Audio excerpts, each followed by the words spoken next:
We arrived at Ahmedawa, the waterfall, by bus. We were really shocked by how many people were there. And there were just like hundreds and hundreds of people. And there were small restaurant stands, tea shops, and there were families with blankets spread out that were eating food and singing and playing games, and it was just like this really festive, amazing place.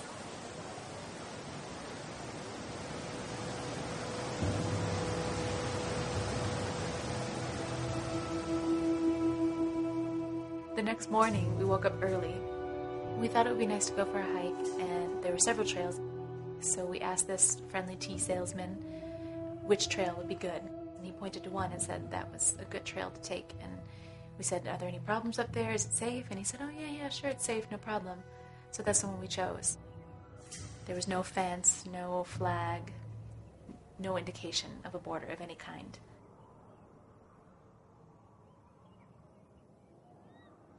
We were on the trail for several hours. We just gotten a call from Sean, and he was on his way to the waterfall, so we knew we should head back soon.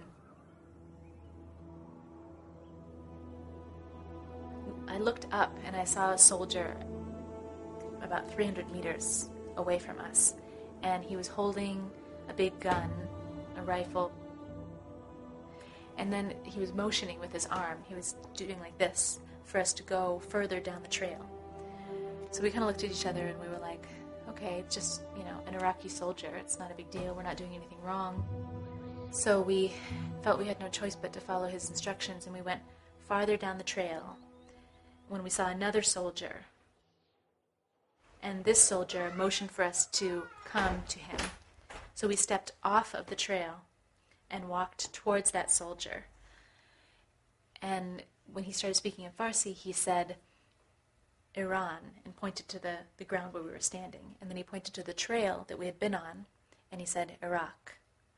So according to that soldier, we did not enter Iran until he gestured for us to come off the trail into Iran.